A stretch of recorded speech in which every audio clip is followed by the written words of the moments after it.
Good morning, ladies and gentlemen, and welcome to the London Real Estate Forum Investment Summit.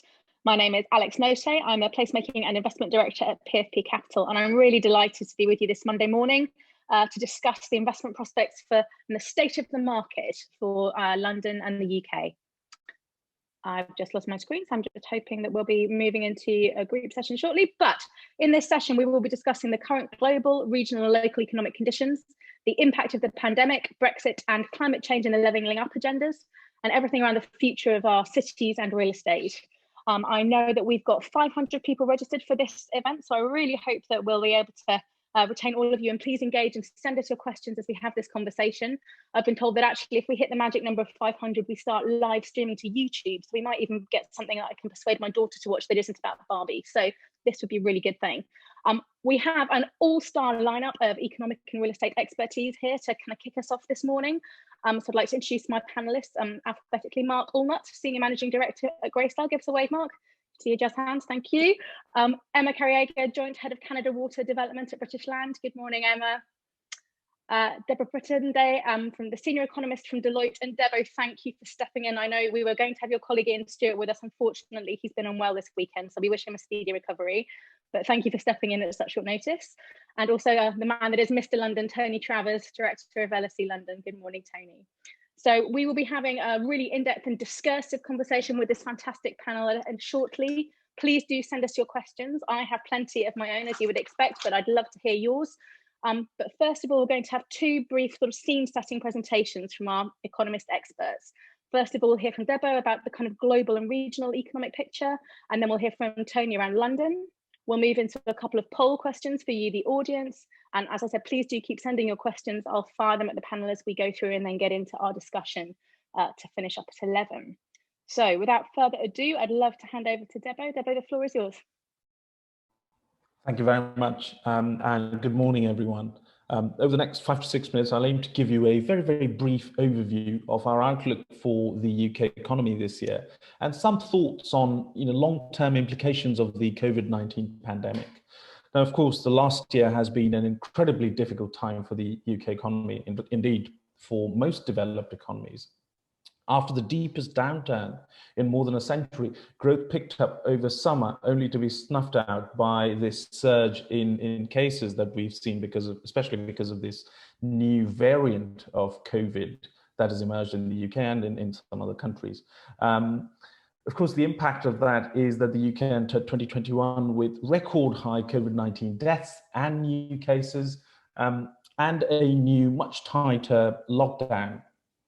And so in terms of looking at the outlook for growth this year, it really hinges on what is a continued battle between the virus on the one side and containment and vaccination now on the other. And while the January lockdown is slowing new infections, we expect restrictions in movement to remain elevated until early spring. And by when the government aims to have vaccinated the most vulnerable and really eased pressures on the National Health Service, because we think even if the vaccination program continues apace, really for pressure on the NHS to reduce, we'd probably need longer. So we expect this I suppose sort of this state of sort of alertness and tighter restrictions to continue until spring. In the short term, of course, we expect these restrictions to have resulted in a contraction in activity last quarter and actually a further contraction in this quarter. So we essentially are forecasting a double dip recession. And this is actually rather difficult in the sense that if you look at the numbers that we have, so the latest numbers that we have for growth are for November, and the November numbers suggest that actually the impact on the economy has been, at least of the recent lockdowns, has been weaker than the impact we saw in the second quarter or in April after the first lockdown, and it's significantly weaker. So we'd expected that to some extent. But actually the numbers have come in well below forecast. And this is quite a surprising thing. Of course, as you'd expect, actually, the consumer-facing services sector has borne the brunt of these lockdowns, as has been the case. But the manufacturing industry seems to have done fairly well, actually, especially over the fourth quarter. Part of it could be Brexit-related stockpiling, which we do not expect over the first quarter. In fact, we expect a lot of these businesses to be actually destocking over this period, and that could have a further effect.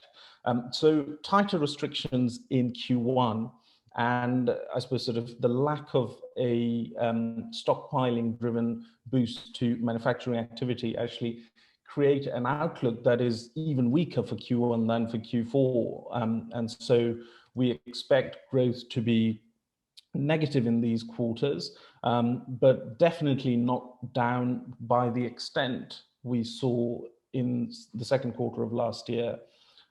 So it's a much weaker contraction, but a contraction nonetheless. Now, the good news is that growth should bounce back in the summer months, as vaccines and really better weather provide a route out of this crisis. The government has already made rapid progress in its mass vaccination program, with 6% of the population having received their first jabs by mid-January. That's a faster rollout than the United States or in any other European country. And actually, if you look at the current rate of vaccination and you assume that the government is able to keep up that pace after February. Actually, very quick calculations suggest that we will be close to have vaccinated all the over 50s and the most vulnerable by actually April.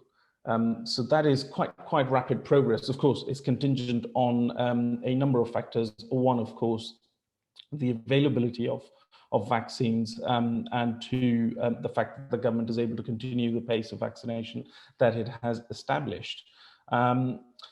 So nonetheless, we expect this to happen and therefore result in a material easing of restrictions in the summer. So this should drive a modest pickup in activity in the second quarter, but a very, very strong recovery in the third, which is what we are forecasting. In fact, if you look at business expectations, businesses also seem to be quite optimistic about the prospect of mass vaccinations, delivering a sustained pickup in activity this year. We do a survey of CFOs of some of the UK's largest businesses. And if you look at the findings of our latest CFO survey, that reflects this. It shows business optimism at a 12-year high, despite the surge in cases and new restrictions. Corporates also seem to be relieved at the elimination of the risk of a no-deal Brexit, which had, of course, been a major and long-standing source of uncertainty. Now, that's the short-term outlook. Very quickly, in terms of near-term implications, longer-term implications, actually, we asked these business leaders what they expect to be big changes brought about by the COVID-19 pandemic. And almost all of them expect higher taxation for corporations. They expect greater regulation of businesses, a significant rise in home working, and a much bigger state. Also, a lot of these businesses expect further diversification and nearshoring of supply chains. In terms of remote working, just to give you a very, very quick sense of the numbers, remote working, 5% of the UK workforce was used to working remotely before the crisis. That number peaked at 47% during last year. And we asked CFOs, where do they expect it to settle? And on average, they expect this to settle at 27% in the next 5-year period. So over 5 years, they expect 27% of the workforce to be working remotely. That is a significant change from what was the pre-pandemic normal. So there's a lot of big change that they expect. The other thing which I want to talk about very, very quickly is what this means in terms of, I suppose, sort of the physical location of work. Of course, London has borne the brunt of this crisis, and the London economy has actually been affected quite significantly, but it's also seen a rapid recovery over the last summer months. And it makes sense because most crises tend to impact the London economy in a sort of much greater fashion, and the London economy tends to recover much quicker. But one of the things which many of us will be considering, and maybe I think I'm probably out of time, maybe I'll talk about it later in the Q&A, is whether this means a kind of death of distance, whether this means that activity slowly starts moving out of London. And that's something which we can pick up in the Q&A session. Thank you very much.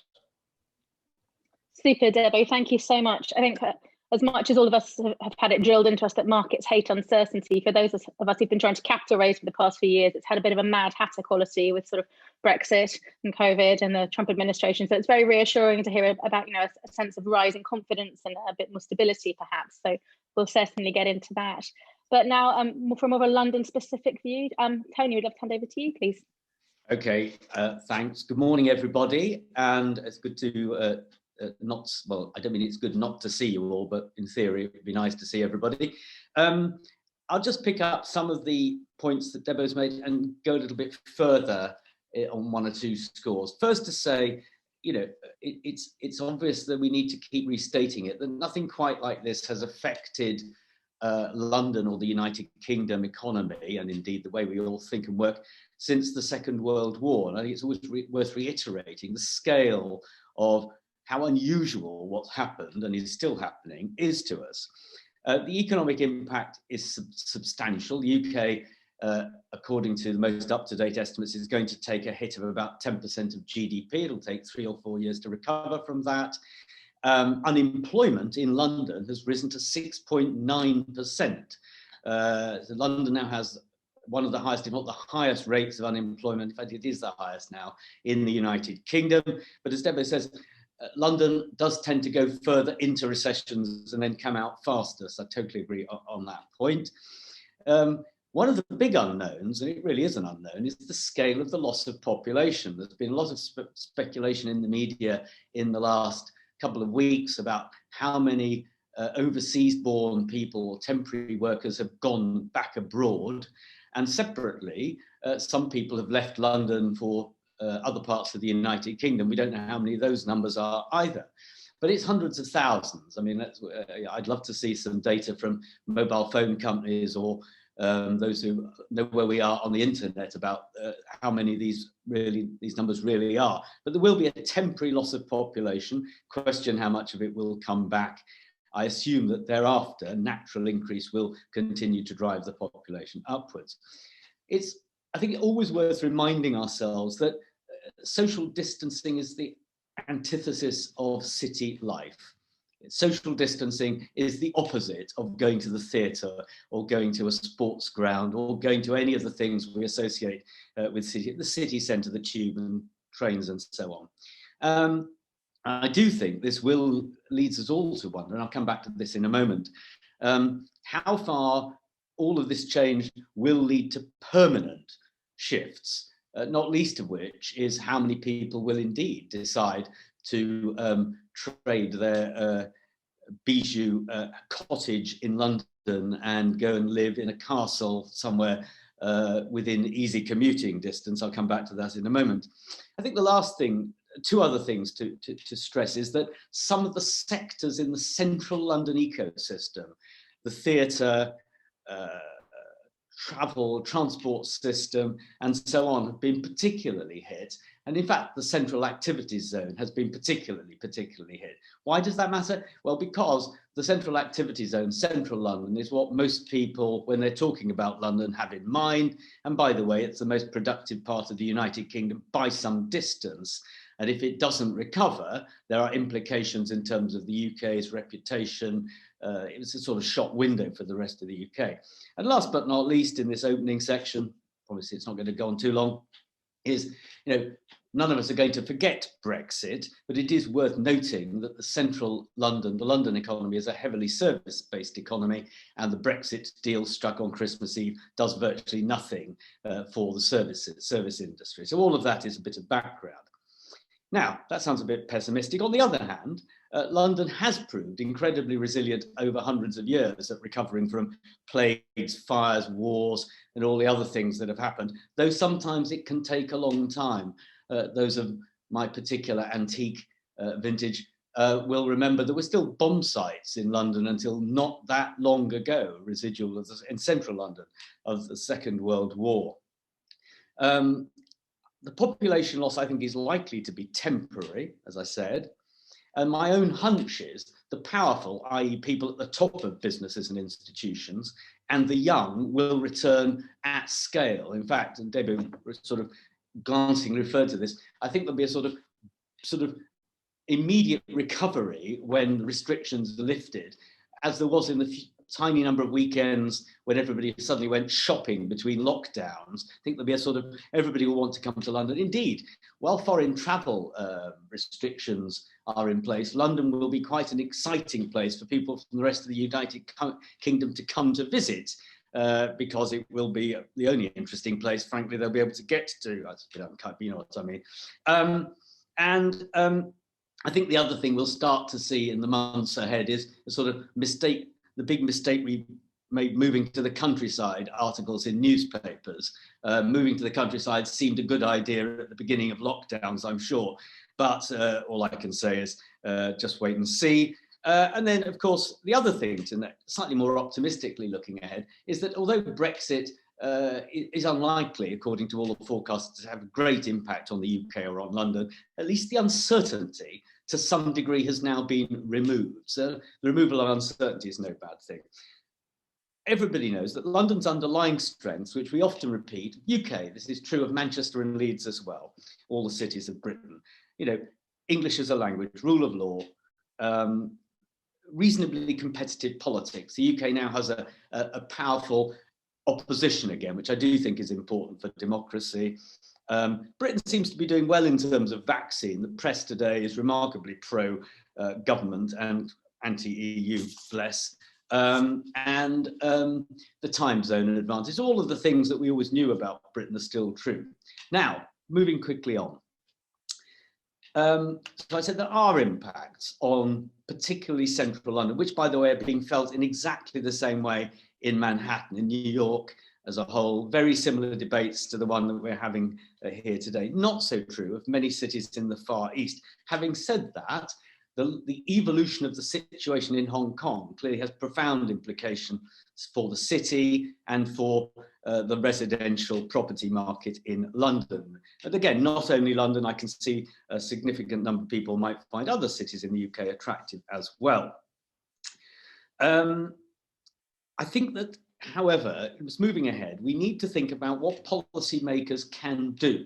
Because at the moment, the debate is it's so uncertain that policymakers, I think, at all levels, give the impression that they're sitting around waiting to see what happens.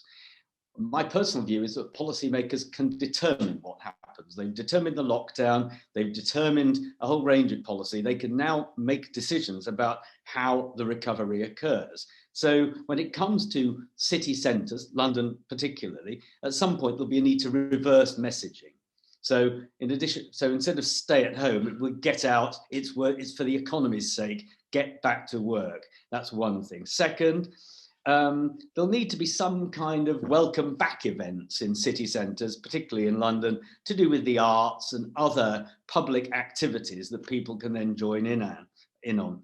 There'll need, I think, to be matchmaking between public authorities and indeed landowners in the recovery of retail. Central London and other retail is going to be very badly hit. We know about that, it's all in the press again this morning. But the truth is, there are lots of people who'd like to open shops in city centres, and they need to be encouraged to go there. We could get a whole new type of retail, new services on high streets.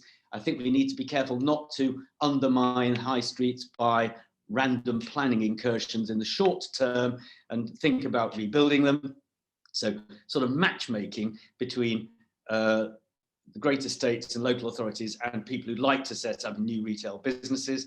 We definitely need to maintain public transport systems, the tube, the buses, commuter railways, even if it involves a new temporary or permanent tax. We need to have sensible planning which doesn't suddenly start converting all sorts of city centre facilities into homes, because that will undermine the ecosystem, particularly in central London, but also other city centres. And I know we're going to talk about this a bit later. levelling up should be levelling up, not levelling down. We do not want national government to undermine London in an attempt to level up other places. Levelling up is improving other cities, other parts of the country, which we can all agree on, but it mustn't involve levelling down. Two final thoughts. One is, it's very difficult to know where we're going. I'm not critical of the Office for National Statistics, but in fairness to them, we can't even be sure what the population of the city is. We can't even be sure where GDP, GVA is going to be this year or next year, certainly at a sub-national level. So we don't want to make policy decisions before we have some real sense of what the underlying position in terms of population, economic activity and recovery is. And going back to a point I made a second ago, government, public policy has agency, all of this. And for all of us at this kind of event today, we need to think about the messages we should send to politicians, the national level, the citywide level and the local level, about what they can do to ensure the central London and the wider London economy prospers in future. Thank you. Super, Tony, thank you very much. And a sort of whistle stop through a huge number of factors for us to think about there. But social distancing being the antithesis of city life is one of the real challenges, how we get that vibrancy back again that we know we all love. I think there's been a lot of commentary that even this morning from the British Property Federation around that idea you alluded to, just plonking residential onto high streets does not actually help recreate that, and that we need to protect and support other kinds of uses. So thank you, that's super. Ladies and gents, please do keep sending in your questions. I can see a few coming in now, that's lovely. But before we move into our kind of panel discussion, we'd just love to have a couple of audience polls. So Molly, I believe you can put up the first question, which is, which city regions will see the strongest growth in 2021? So there you go, you should be able to pick on one of those. The host and the panelists cannot vote, so I'm sorry about that, guys, but you can tell me what you think. As a proud Southwest resident, I'll go for Bristol if I could, but I can't. But that's our first question, so we'll have that up for you. And the second question was, in which sectors will the regions outperform London? So I think this is, Mark, something I wanted to come to you with first. We'd seen in the kind of build-to-rent multifamily sector over recent years that actually demand in the regional cities of the UK was almost outstripping London before COVID had kicked in. That kind of suburban flight, are you seeing that in the demand profiles in the cities you're looking at? Well, it's a great question, Alex. So I'll do my best. I think that you know, residential as an asset class, and I'm talking mostly or majority about rental housing here as a sector, but you know, it's a demographically led asset class. It's not so reliant on economic factors, and the kind of three main gears, the main demographic drivers for rental housing demand are, you know, population growth, urbanization, and household formation. And you know, Tony has covered that in to some degree already. But you know, population growth is a 10,000-year trend. Urbanization is probably a 500-year trend, and household formation has been growing since the Second World War. Now, the majority of that growth accrues to cities. You know, big cities benefit from being big cities. They attract business, they attract skilled and educated talent, they offer world-class education opportunities. And that, you know, their populations grow, and they're typically younger populations than in rural areas. You know, I think, you know, Tony, you know, made some great points about, you know, what's happening in the here and now during the pandemic. Some type of, you know, urban flight has been, you know, has been talked about by commentators, and obviously we know the impact of some international housing demand falling in London. But you know, we just don't have the stock, the supply of housing in this country for that sort of mobility. It doesn't exist.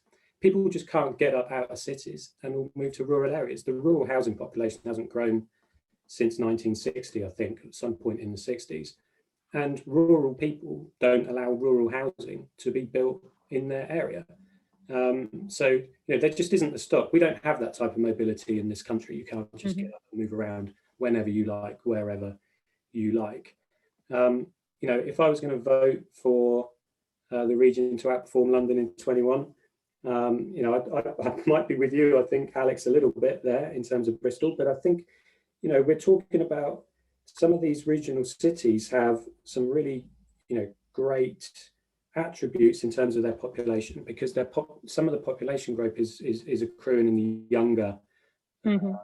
younger segment. So you've got a young population, a growing young population, and it's typically educated population, a young population looking for good opportunities to innovate, use of technology, and I think that this will drive housing demand in those areas outside of London. But, you know, be under no illusion, London is going to come back incredibly strong, and something else that, you know, I'd just like to pick up on in terms of that housing demand is just this kind of hidden a little bit mega trend for demand for single person accommodation, right? So a huge amount of household growth is coming in the form of single person households, and their needs are not being met in city planning. So, you know, city planners still hang on to the needs for 3-bed apartments and 4-bed apartments, and it's unnecessary because it's not needed as much as a single person households is. So the cities that get to grips with that demand and offer the kind of good kind of community engagement and attributes that these people are looking for, they're the cities that will thrive. Mark, thank you. Tony, you had a thought on this? Well, it's just to add to, this is a fascinating question because any time in the past, there were loads of people leaving London every year and people moving in, generally life cycle, moving out when they had children or when they retired, moving in their 18, 19, 20s. Now, all of that's going to be frozen for a while.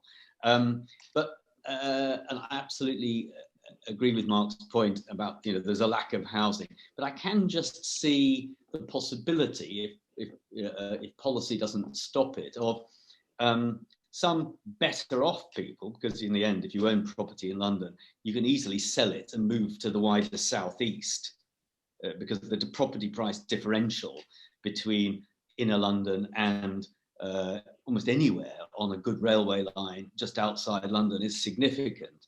And that does slightly risk sort of what I've said elsewhere as a sort of Los Angelesification, really, that you know, in a sense, London grows. Most people who leave London in an ordinary year, an average year, nothing to do with COVID, will move to the southeast or the east. They don't move to the Midlands or the north or even to wonderful Bristol. They move just outside. And so you can see that some of the favoured smaller towns could come under a lot of pressure outside London if there were a big move there. Slightly impoverishing London, but leaving people who have no choice, i.e. low-income households, exactly where they are today. So, you know, so that I can see as a potential risk. But again, policymakers, particularly planners outside London, Mark hinted at this, there's not much demand, not much enthusiasm for building all over the Greenbelt. We know that, or in the areas even around towns just outside London. And I say the other issue we haven't really touched on enough yet, although I glancingly did, is the question of future international migration to the UK, when that starts to grow again. And particularly if there's an upsurge of people from Hong Kong, and I'm not saying there will be, and we wish Hong Kong well, but you know, I can see that could have a significant potential impact. But others, great, thank you. So we have got the results from both those polls now, but we'll come to those in a bit. And I'd like to come to you and ask you a question as, you know, the person leading one of the largest sort of regeneration projects of the UK, I think of Europe, with Canada Water, and trying to future-proof, frankly, liquid assets in this maelstrom of change that we're in at the moment. What kind of things are you trying to tackle and to make sure that you can continue to make Canada Water a successful place in central London? Well, when we started out on the master plan probably 5 years ago, we certainly knew it was going to be a 10-year delivery programme, and over that, you know, duration, you could expect there being an economic cycle or two. So we'd plan for a recession, and certainly the planning permission has a lot of flexibility in its parameters to allow us to switch between residential and offices and commercial space generally. But we didn't plan for a pandemic, and certainly our reflections over the last year have been, listening to customers who are occupying our other assets, particularly some of our other London campuses, and just hearing and being able to respond, I think, to quite a fast changing picture. On the retail side, I think what's going to be fascinating is, clearly there's a major change going on, in the news over the weekend, is very sad for the high street. But I think in some ways, this acceleration of that trend, which had been on for a while, should mean that we can reach a stabilized position more quickly. And I think that's really encouraging, actually, for people like me trying to develop new pieces of city. The retail and the high street of the future has got to be imagined as if it were a market stall. We have got to build places and spaces that allow for rapid rearrangement of the deck chairs, on a daily basis, and I think that's what, to Tony's point, is going to encourage people to come and start, wanting to be a merchant, opening a restaurant, opening a shop. Is the barriers to entry coming down? Them being able to take much shorter leases, to share in the spoils of their fortune with us as a custodian, with a turnover-based arrangement. That's the high street of the future, which is much more dynamic, and sweating those assets, I think, much harder than we've seen before. That creates the kind of dynamic, interesting places that people want to be in, want to come and visit. And for Canada Water, we have got to create places for people that live there.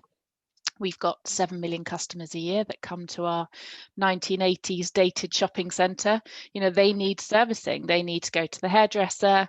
Wouldn't that be nice? They need to go to the dentist. They need the dry cleaners. Those sort of essential services. That's what a high street needs to provide, as well as the F&B offer, and everything else that we know we really miss. But for the office community, who we will also see developing at Canada Water, they want experience. When these offices reopen, we've all done this working from home experiment, if you like. Clearly there's going to be a shift in the proportion of time that people will spend in the office versus at home.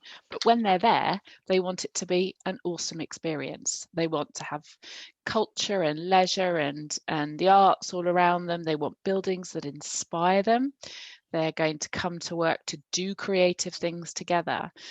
So for somewhere like Canada Water, I think a very responsive, highly responsive real estate solution, whether you're a retailer, an office worker, just a visitor, I think has got to be the focus. And that's easier to do with an asset where it's all to play for. Much harder to do, I think, when you are the owner of real estate and dealing with obsolescence. But at Canada Water, with a 10-year project ahead of us, I really hope we'll be able to respond and adapt to quite a fast changing pattern of the way in which we will want to use our cities.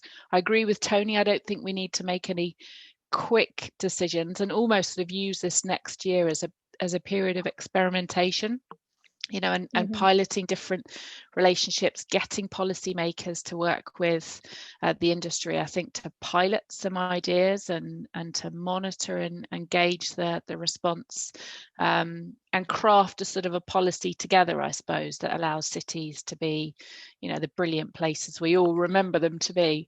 And Canada Water will be where we're going to do just that.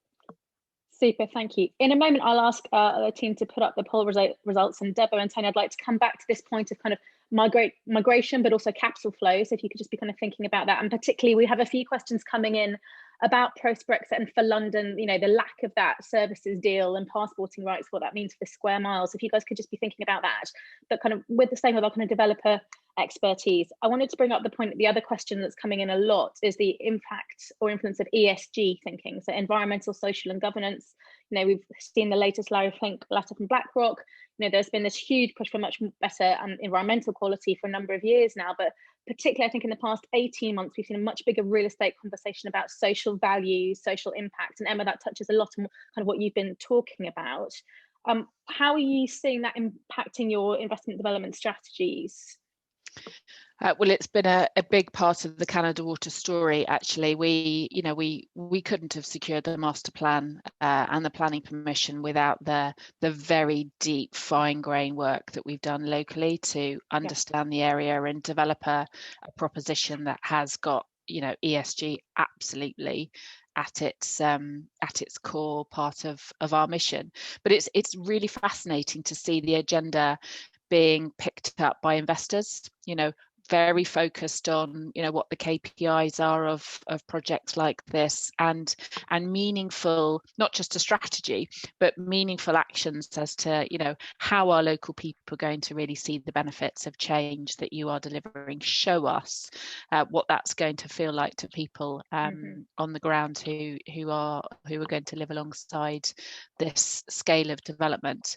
And for an environmental standard, you know, rightly so, you know, the buildings need to be absolutely at the cutting edge of environmental performance, but increasingly with a bit more of a focus, I guess, off the back of the pandemic around health. You know, how healthy are your buildings?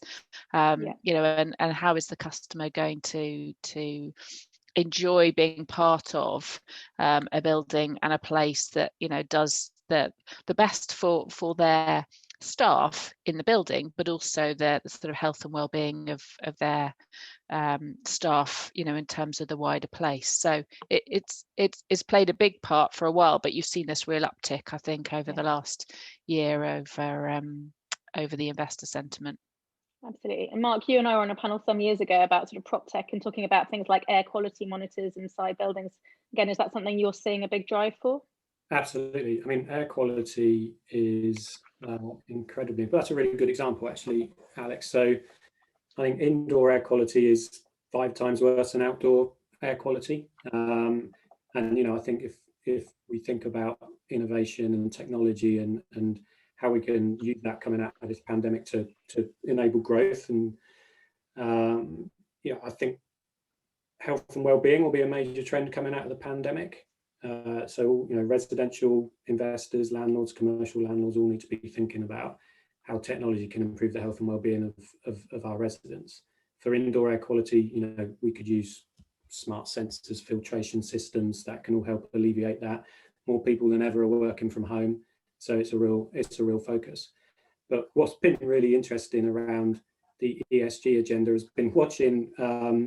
And you will have seen this yourself, is watching the ESG part of the pitch deck move from the back of the deck all the way towards the front of the deck, and so it's like page 2 or page 3 of the deck, and that's been really interesting to watch.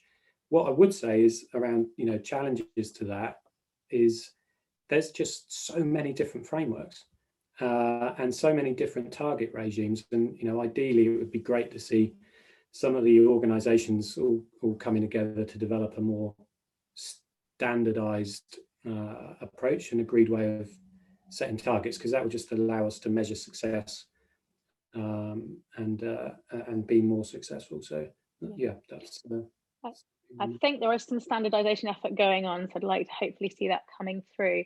But I want just to, if we could put those poll results up now, that'd be great. Debo, back to you, and kind of that capital flow, but also the supply chain point you brought, certainly from my point of view, is that in real estate, the impact of kind of this post-Brexit uncertainty, although there is a deal, it's not so comprehensive, on supply chains is really huge. And Tony, you should be pleased that Bristol is London is powering through there, but Bristol's not doing too badly, so I'm okay with that.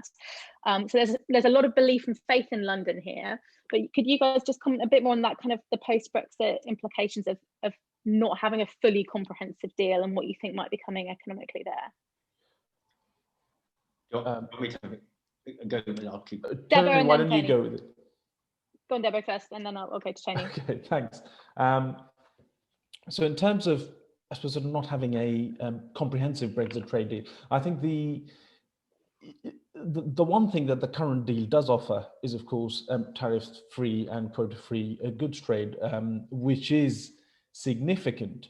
I think in terms of the services sector, which is much more relevant to London, the real issue is the kind of the size of businesses that had been trading services, in the sense that bigger businesses, I think, are better equipped to deal with this kind of change. There has been less, I suppose, there have sort of fewer issues reported by bigger businesses, whereas smaller businesses or specific industries that tend to have smaller businesses are less likely to be able to actually deal with this kind of change without significant disruption.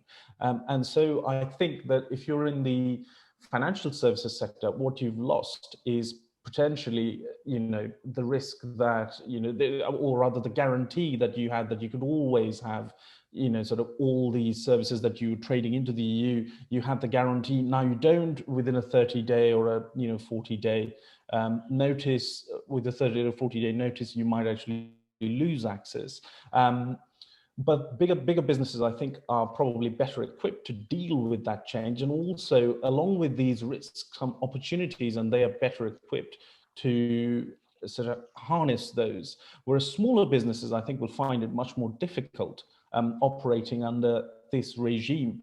I think it is important to remember that we did not actually have a free, we did not have free trade in services, so to say. And what we essentially had was a proliferation, not just across Europe, but across the world, of non-tariff barriers over the years to services trade, something which the UK had been pushing against for quite some time. And I think really the most substantial losses in these would be mutual recognition of qualifications, the ability for people to just, sort of pop into Amsterdam or somewhere and, sort of offer services, and really, the fact that the UK service sector had a sort of guarantee that it would always be able to access Europe as a market. Those, I think, are bigger changes, along with, of course, new rules on data, which also remain unclear. All of these things, I think, have the potential for significant change. But I personally think that actually change is probably likely to be minimal, because it is both in the interests of European businesses and the European economies and the British economy to keep activity or disruption to even services trade at a minimum. Thank you, Debo. Tony. Yeah, well, I agree with that, all of that. I mean, the truth is that the Brexit deal, we've got a sort of second order Brexit deal problem at the moment, which is that because the government is so wedded to Brexit being seen to work, it's going to be hard for them to agree if anything doesn't work. That's my slight fear, that this was a deal that was supposed to work for fisheries and farmers. Well, it hasn't clearly worked brilliantly for them so far, and it doesn't work for finance either, because it hasn't actually approached it so far or tried to do much. One thing I am slightly optimistic about in this regard is that Rishi Sunak, the Chancellor, does show some sense of understanding that there is an economic impact, and for the city and city services, has spoken about attempting in the ongoing negotiations, remembering that negotiations with the EU are going to become a permanent feature of politics forever now. It's like Switzerland. It's always been like this in Switzerland. So it's just not one negotiation, it's a permanent negotiation. And I do hope that Rishi Sunak kind of gets this in a way that other members of the government who don't have to worry about the economy, but just worry about symbolism, sometimes give the impression they're worried about. So I hope that it's the London industries, which are so important, and city industries, and I mean broad, lowercase c city industries, important to the UK economy and tax take, need to make their case to the Treasury, because the Treasury will get this, and we can hope for more negotiations leading to a more sensible outcome from the city and tech and so on as the months go by. Super, thank you. And I think, Mark, I just wanted to come to you. There's been a question come in about ESG and the point you made about it moving from the back to the front of the deck, but a question about whether investors really understand the long-term commitment that requires. But separately, I know obviously you guys raise capital from all around the world. Are you seeing those kind of similar challenges that Tony and Debo allude to? Yeah, sorry, absolutely. I mean, at the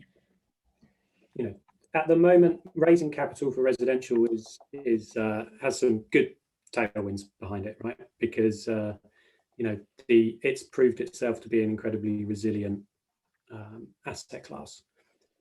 So we're able to point to the fact that residential can handle extremely volatile times. It performed incredibly well during the global financial crisis, lowest vacancy rate in the US, which was by far the most institutional sector at the time, was 92.5%. So it's resilient, you get predictable cash flows. It's demographically led, which we've already talked about. Occupancy stable, there's no real impact on NOI. So, investment is going into beds and sheds because, for logistics and sheds, it has the same kind of demographic drivers to some extent. But to raise capital, we have to point to the long-term sustainability of our products. We're talking about real assets, right? So, we can't be investing in something that will be obsolete in, a period of time.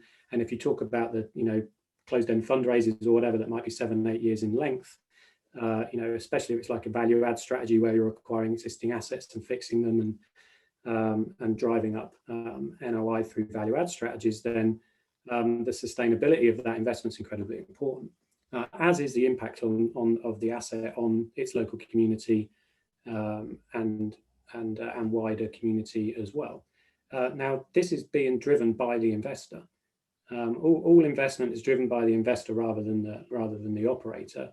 Obviously, our asset class in terms of residential needs world-class operational expertise because, especially in a pandemic, to protect investment. But investments are driven by the investor, and the investor needs to understand the long-term sustainability of the investment. So it's not, I saw the question, and I can understand some cynicism around the promotion of ESG as an important factor in raising capital. Because it has been a topic that we've talked about for a long time. But regulation is pushing people who are raising capital into having these targets in place and reporting on them on a quarterly basis and an annual basis. And it's really high up the agenda. Thanks, Mark. And so if we could just have the poll results for poll number 2 here, just so Mark and I are both slightly biased being in the residential space, but it'll be interesting to see which sectors our audience feel is strong. So again, logistics, as you referred to there. And Emma, one question I had for you, just while we kind of digest that response, is in terms of last mile logistics, is something we've heard a lot about in kind of city kind of locations. And as you're developing this new piece of city at Canada Water, is that something you've had to factor in a new way? It is. I think the intention when you're building a mixed-use new town centre is, with the high proportion of commercial as well as residential expertise, the movement of goods around the city that we've seen exploding over the last year is certainly going to continue. How do you practically deal with that at a design level for residential blocks of apartments is something we've been starting to think about. You don't want those foyers kind of full of Amazon parcels. There needs to be a really seamless way of dealing with that sort of volume of goods. And similarly at a commercial level, with offices seeing potentially an increase in the number of deliveries, it's got to be done sensitively. When you're dealing with a whole town centre, you can obviously do that at scale. And the idea of consolidation centres and underground logistics opportunities presents themselves much more than they they could. Interesting, concepts emerging around the highways infrastructure. How do you deal with, the white van, and making sure that they can service adequately but efficiently, and that provides some challenges. With the plans to build a very sustainable new piece of city with a focus on cycling and walking and pedestrian dominated cities, making sure that we can do that sensitively with last mile logistics, and the practicalities of that is something we're working through. So it needs a London-wide plan, is my view. At a local level, Canada Water, I think, can and will respond. But if we can envisage this volume of logistics only going one way for our city centres, then, at that kind of civic level, there needs to be a coherent strategy for how you get cities to respond, and that's replicated in London, I'm sure, as much as it will be in Manchester or any of the other cities on your poll. Emma, thank you. Guys, as we move into the last few minutes of our panel, I just want to do a quick fire run through some of the Q&A questions on that list. So as panelists, please do have a look. But first of all, Debo, we've had a great question come in around the panel's view on the role of prop tech, and particularly AI and kind of data. What's your view on that? Well, one of the first things I'd say about technology is that, of course, we live in an age of tech boosterism. And we've been, at least for the last few decades, technology has, brought about significant change. And one of the reasons we are, activity has still continued over this pandemic is because of technology. But at the same time, I feel that we try to extrapolate often, a lot of technological change well beyond its limits. So I think the best example of this I have is, people say GP appointments are going to go online. Well, a lot of GP appointments have, sort of moved from being in person, but actually the technology that is used there is telephones. So telephones have existed for ages now. So I think the existence of a technology doesn't necessarily mean that we're going to adopt it en masse and use it to do something that it can do. I mean, it needed this pandemic for us to realize that we can pick up the phone and talk to GPs. And I think there's perhaps a risk of AI and a lot of other technologies and their impact, us sort of overstating it to some extent. Especially during crises, we tend to think that there's big change coming. So say, for example, after the financial crisis, there was a lot of talk about consumers completely changing their behavior, going off debt, because this was a huge risk. And, for a few years, consumers tried sorting out their balance sheets, but we've gone back to our old ways now. And so I think there's a limit to, how much change simply technology can bring about.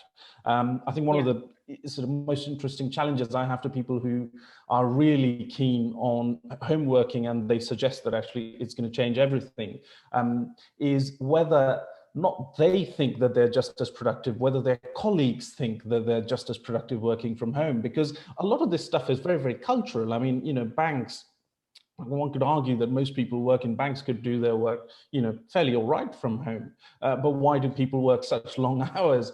It's simply because they want their colleagues to think that they're actually working very hard. And it is these kinds of cultural changes, which I'm not sure whether they're going to, sort of happen as quickly as many people think. So I think some of the sort of broader effect of technology can be overstated. Thanks, Debo. Mark, any quick thoughts on prop tech before we come back to Tony on a London question? Yeah, absolutely. So I think that what COVID's done is exposed the fact of just how fragile all of our systems are: healthcare, inequality, economy, supply chains. What we need is this generation of exponential technology to begin to help us reset. How we think about our environment for the better, the role the built environment plays in how our cities position themselves for the future. And I know we're running out of time, so we're talking about health and well-being, we're talking about inequality, affordable housing, and I think somebody just mentioned trust. The leaders in the built environment that we need to build trust in the eyes of the consumer. Technology can help us do that. We need to gather as much data as we possibly can around inequality, and then we need to fix it. And I think, just as you've picked up, there's, even though we've discussed it at length, that lack of trust or perhaps cynicism around ESG drivers being a veneer versus really embedded is an interesting one. Tony, back there's a great London couple of questions you were going to tackle for us. Well, this David Ainsworth question first about why the bomb sites lived on. He's absolutely right. I mean, there were policies from the late 50s until Mrs. Thatcher, but particularly in the 60s and 70s, to constrain office development in central London. And that did have all sorts of perverse incentives, not least making large profits to existing office block owners. You're absolutely right. And what that I think signals is, going back to something we discussed earlier, we don't want levelling up to mean anti-London or anti-development in London policies. I think that's not what levelling up should be about. Levelling up is about building up the economies in their own terms in other parts of the country, which is noble work. So we wouldn't want to get back to that. And I agree with David that left to its own devices. And it goes on to a second issue raised in the Q&A by Lorenzo Maria Sentioni, I hope I pronounced that correctly, about meanwhile uses, which is, and I hinted at this earlier on, I do think that as we end up with lots of empty retail and some quite potentially significant amount of empty office space, then public authorities and landowners thinking about how can we act to encourage people who otherwise wouldn't want a central London or couldn't have afforded a central London retail unit or a restaurant or an office, now to do so is an enormous potential opportunity for new businesses and actually to improve tired bits of the high street. I don't want to belittle people's job losses because of radical changes in the high street. So I think that we need sort of creativity, flexibility, and certainly meanwhile uses are potentially a way of avoiding lots of empty shops and restaurants in parts of London, particularly central London, Canary Wharf, in the next year or two.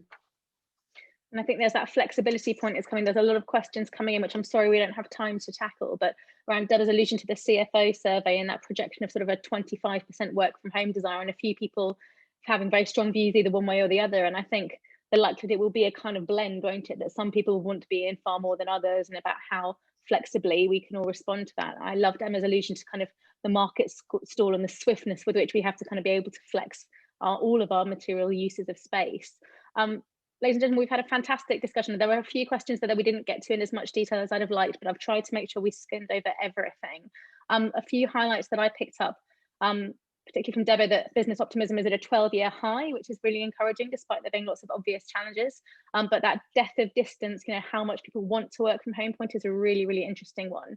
And the point that Tony made about social distancing being the antithesis of city life, I think will really stick with me, because we all want that connection and that vibrancy back again, but how do we bring that back in a way that works effectively?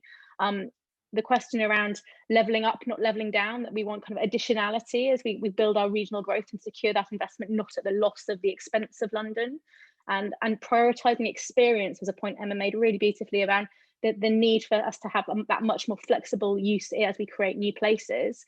One question that came in that we didn't get into was the challenge of retrofitting against new build, but where Mark is there talking about the residential being very resilient for investors, but being very demographically led, making sure we can continue to respond to all demographies that are being well served. Mark highlighted the kind of single person, that growth in single households not necessarily being served by the products being delivered. I think we heard quite strongly that ESG has moved from the back to the front of the investor deck, and there are clearly some challenges and some views that this may be a veneer, but we'll see as that moves on. But I think the air quality we've all seen with the kind of terrible deaths in London, but also that it is, as Mark said, 5 times worse indoors. That's something that all real estate developers had to get a handle on. And I think that the first poll really showed me that London is the view that London will maintain its competitive edge, as Tony's outlined, and that it will recover hopefully faster, but that it's going to be in this very fluid circumstance of a post-Brexit situation that isn't quite as resolved, and there's still plenty of uncertainty around, but it feels like people are a bit more confident going forward. So it's been a very rapid run through the notes that I have. Thank you guys all so much for your time. You've been absolutely wonderful, and thank you to the audience for joining us. I must remind you that there are lots of other great webinars as part of the Alworth Investment Summit this week. We can hear from local city mayors and leaders, and I'm sure they'll all be keenly checking out their ranking in the poll that you guys have given us today, that I'm sure will frame those discussions. And tomorrow at 10 AM, the Opportunity London session will kick off with an opening statement from Mayor of London, Sadiq Khan. And the recordings of all these sessions will be on lref.co.uk. So if there's a point you wanted to go over again or to reach out to one of the panelists, I'm sure they'd be happy to hear from you too. I've been asked to tell you that an event poll will pop up shortly, so please do take a moment to share your thoughts. And thank you again for engaging and being such a great audience. And thank you to my wonderful panel. I hope to see you all in person at some point in the not too distant future. Thank you. Thanks, everyone.